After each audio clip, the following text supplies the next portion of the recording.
The wind cut straight through my coat as I stood on those courthouse steps, clutching the papers that felt heavier than anything I had carried in my life. The sky was this dull, aching gray, the kind that makes the whole world feel colder, and I could still feel the sting of humiliation burning across my chest. I remember my hands trembling, not from the weather, but from the realization that the people I trusted most had just tossed me aside. If you've ever had the ground pulled out from under you, subscribe and tell me where you're listening from. Stories like mine happen more quietly than you'd expect. That was the moment everything started to unravel. I still remember the way the air felt on my skin that morning outside the courthouse, sharp and unfriendly, as if the whole world knew I was about to be humiliated. Standing on those concrete steps, I heard the words that cut straight through me, and for a moment, it felt like the ground shifted. I had given everything, my time, my trust, my last scraps of strength, and somehow I was the one being pushed aside. There was no space to defend myself, no room to breathe, just the slow, sinking realization that betrayal can come from someone you once believed was family. I walked away from those steps feeling smaller than I had in years, trying to swallow the sting of being treated like I no longer mattered. I kept replaying what happened, feeling it tighten around my chest each time. And yet, 2 hours later, everything would change. I didn't know it then. All I knew was the weight pressing on me, the sense that life had tipped somewhere I couldn't see. As I sat in my car, staring through the windshield at nothing, I felt a deep ache rising from a place I'd been trying to ignore. It wasn't just the courthouse moment that broke me, it was everything that led to it. The worry, the caregiving, the nights watching someone I loved fade, and the choices I made because I thought love would be enough. Let me start from the beginning, with my daughter Rachel, and the slow unraveling that brought me to that courthouse step. When I think back to those months before everything fell apart, the memories feel softened around the edges, but the weight of them still sits heavy inside me. After leaving the courthouse that morning, my mind drifted straight to Rachel. She had always been the bright, steady anchor in my life, the kind of daughter who could make a room feel warmer just by being in it. Watching her health decline was like watching the sun slowly dim, knowing I could not do a thing to stop it. I tried to hold myself together for her, but every day felt like another step into a world I was not ready to face. When Rachel's diagnosis grew more serious, I sold my home in Dayton and moved to Knoxville so I could stay close, thinking proximity would somehow make the fight easier. I told myself the sacrifices were temporary, that the strain on my savings, the sleepless nights, and the long hours in hospital rooms were simply what love required. And for a while, that belief held me up. Mark stepped into that world during a time when I was already stretched thin. At first, he felt like a small bit of relief. He seemed attentive, patient, even gentle with Rachel. In those early weeks, I let myself believe he truly cared. I wanted to trust him. I needed to trust him. Grief has a way of blurring the edges of caution, making comfort look like truth. I convinced myself that his presence was a blessing, that Rachel would have wanted me to welcome him into our lives. But as the months passed and Rachel grew weaker, the quiet cracks in that comfort began to show. I ignored them, telling myself it was just the stress, just exhaustion. Still, the heaviness in the house changed. Something unspoken was shifting, and even though I could not name it then, I felt it. That unease would soon reveal itself, the moment he finally pushed me out of the very home I helped hold together. The morning it happened still feels unreal, like a moment my mind keeps trying to rewrite. I woke before the sun, thinking the house felt colder than usual, not because of the temperature, but because something in the air had shifted. I moved through the hallway, expecting the same quiet routine, the same slow start to another hard day. But instead, I felt a wall inside me drop. I could sense I was no longer welcome, even before the words were spoken. It was as if the life I had poured myself into had already moved on without me. When the reality settled, it hit like a weight to the chest. I remember standing in the doorway of the room Rachel once used, staring at the boxes stacked in the corner. I knew what it meant. I felt myself moving on autopilot, folding clothes I had worn during her worst nights, packing away little pieces of a life I thought I still belonged to. Every item I touched carried a memory, and each one reminded me that I was being rushed out, treated like an inconvenience rather than someone who had sacrificed everything. The hardest part was the children. I heard them moving around the house, confused and quiet, and I kept wishing I could hold them for one more minute. I wanted to tell them that none of this was their fault, that I wasn't leaving them by choice, but the distance was already being created, a slow closing of doors that would soon become a complete shutout. I walked past their rooms with a kind of numbness, knowing I might not see them again for a long time. When I finally stepped outside, carrying the last of my things, the world looked different. My hands were shaking on the steering wheel as I drove away, trying to swallow the feeling of being erased. Those first miles felt endless. I had no idea how I would survive the months that followed, living alone above a diner and stretching every dollar. But I knew this was only the beginning of a much deeper descent. The call from the attorney came on a Tuesday morning, just as I was settling into another quiet day above the diner. I had spent months trying to rebuild myself in that small room, learning how to live with the emptiness that followed me everywhere. Hearing the attorney's voice brought back everything I had been trying to manage. The grief, the guilt, the questions that never stopped circling. I knew the will reading had been delayed, but a part of me hoped it would never come. Facing it meant reopening wounds that had barely begun to scar. Still, I went. I told myself I needed closure, even if closure meant watching Mark claim every piece of the life I lost. Walking into the office in Knoxville felt like stepping into a different world.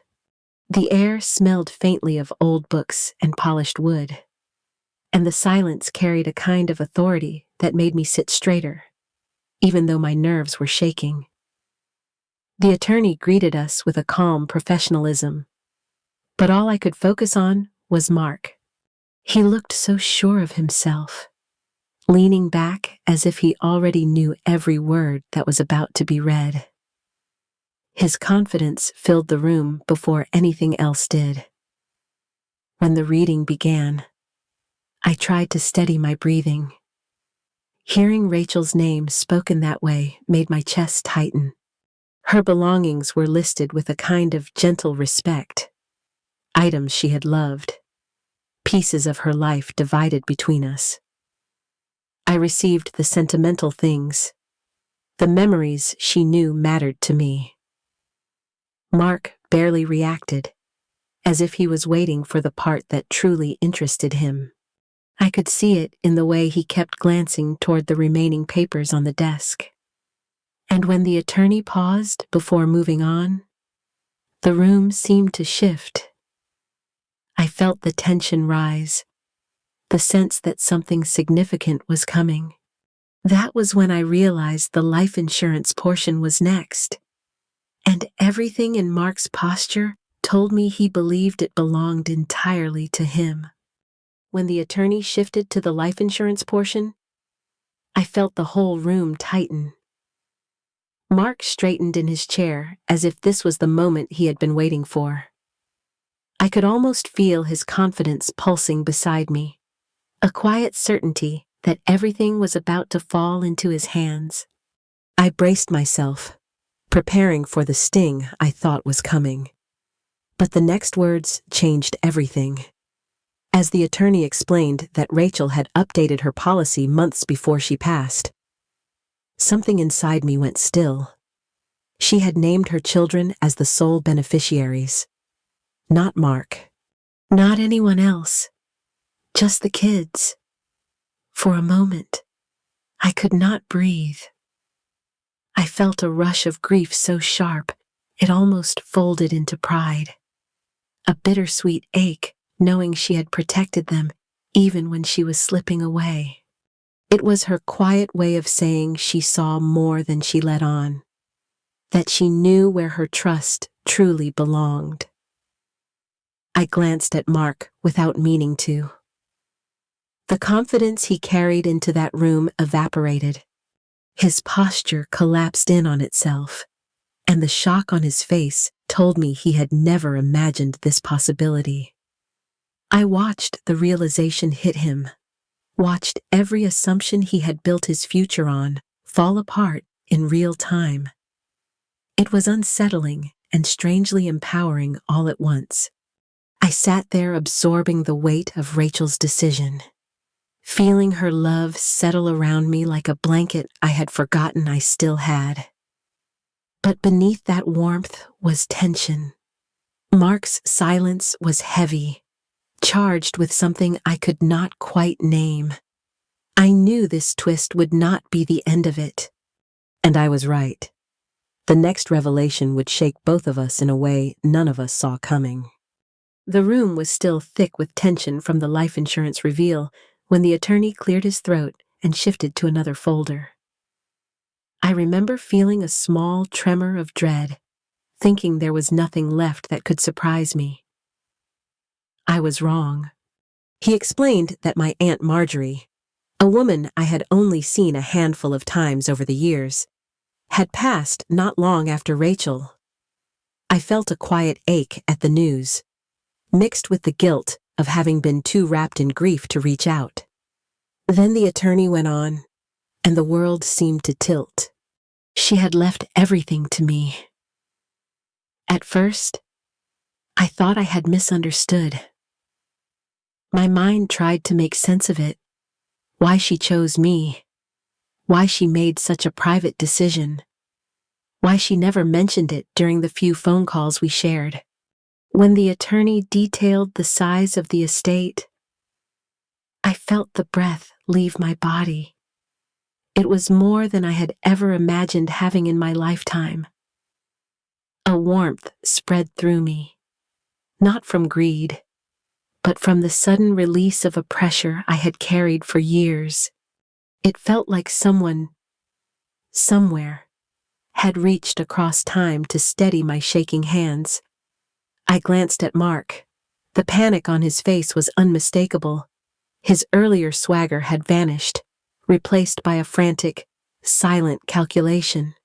For the first time since Rachel's passing, I didn't feel small. I didn't feel powerless.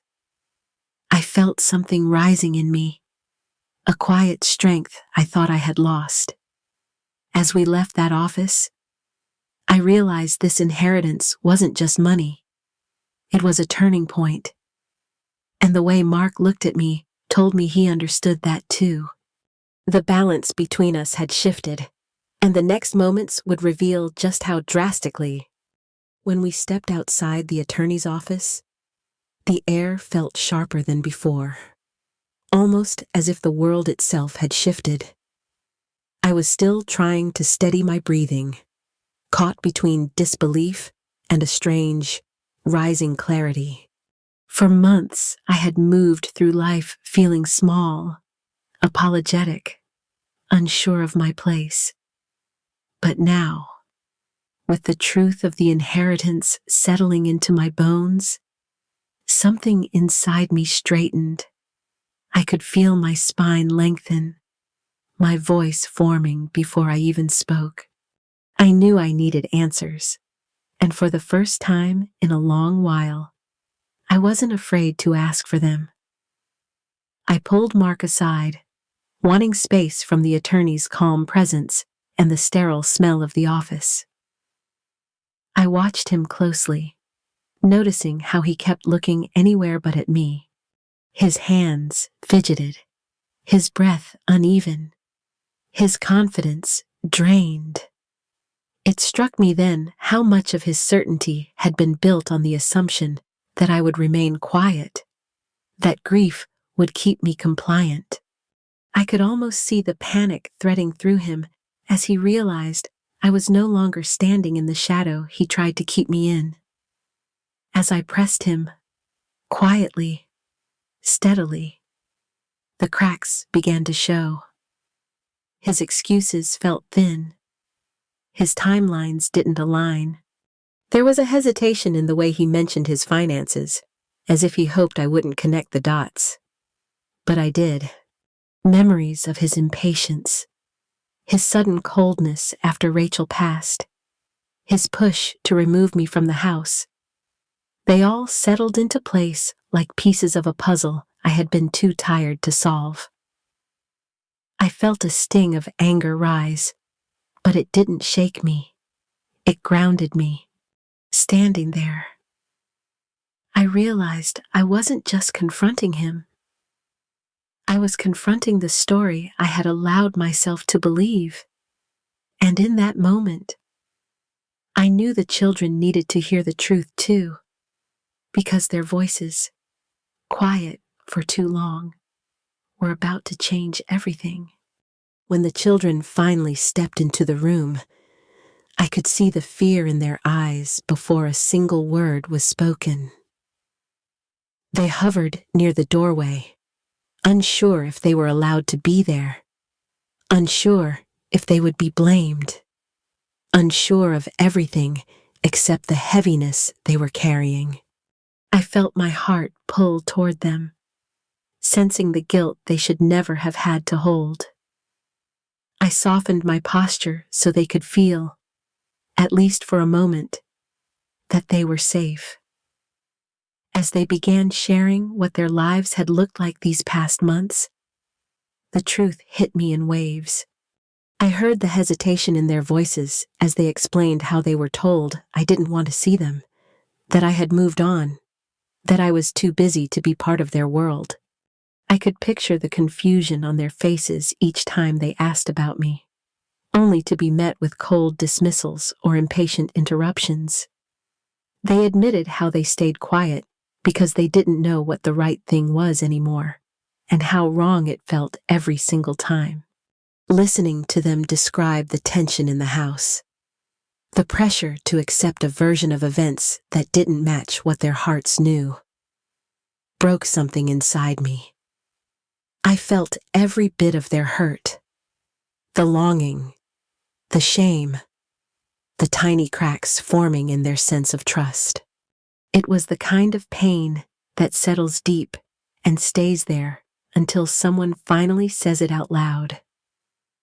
As their truths came forward, the room felt heavier, yet somehow clearer. I looked at them and realized the damage went far beyond what had been done to me.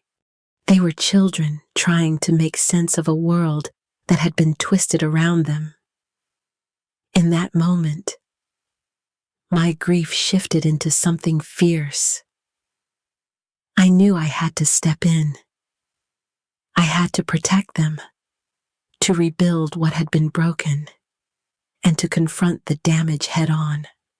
And that meant setting conditions, real ones, because their safety could not depend on hope alone. Hearing the children finally speak their truth left me shaken in a different way. Their fear, their confusion, the quiet pain they had carried. It settled into me like a weight I could no longer allow them to hold.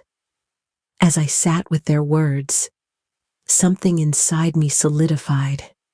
I realized this wasn't just about my hurt anymore. This was about protecting them from a pattern that would only deepen if I stayed silent. I had been pushed aside once, but I would not let that happen to them.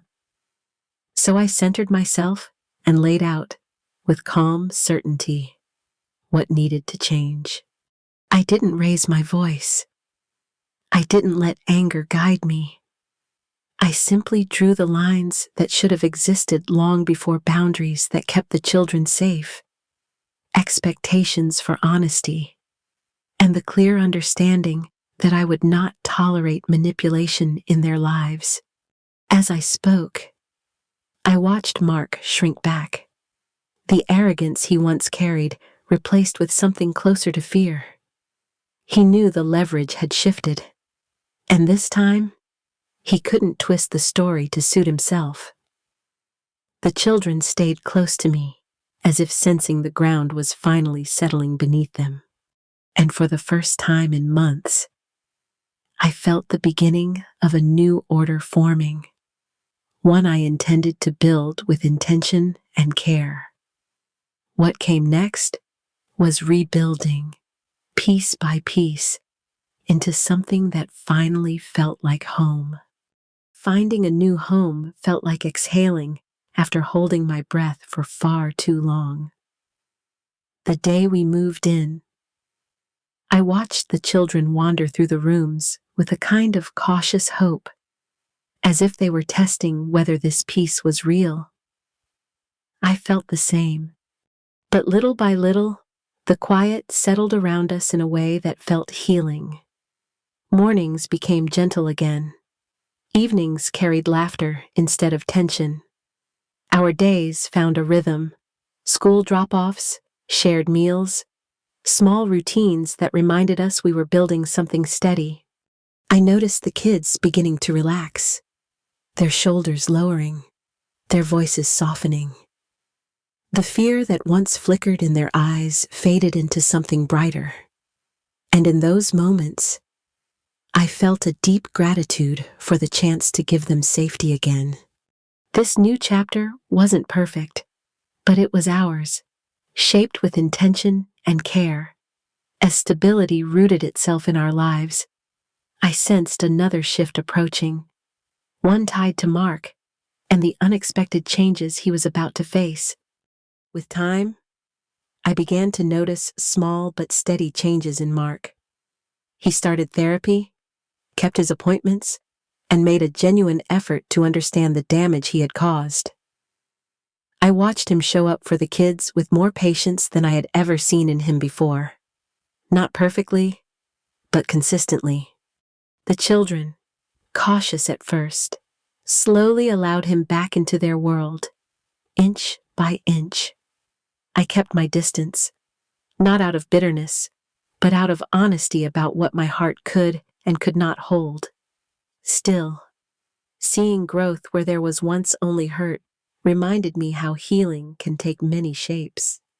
Looking back on everything we lived through, I can see now how each moment, every loss, every betrayal, every small victory, shaped me into someone stronger than I ever believed I could be. I learned that resilience isn't loud. Sometimes it's just choosing to stand up again, even when your heart feels unsteady. I learned that boundaries are an act of love, especially when children are watching.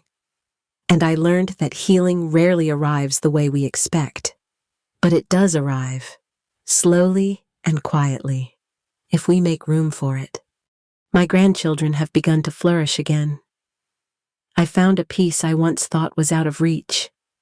And even Mark, in his own slow way, has started becoming the kind of father they deserved all along. I'm grateful for that growth, even if our paths remain separate. Thank you for listening to my story. If you've lived through something similar, or if you're still finding your way through the hurt, I hope you'll share your experience in the comments. I read everyone.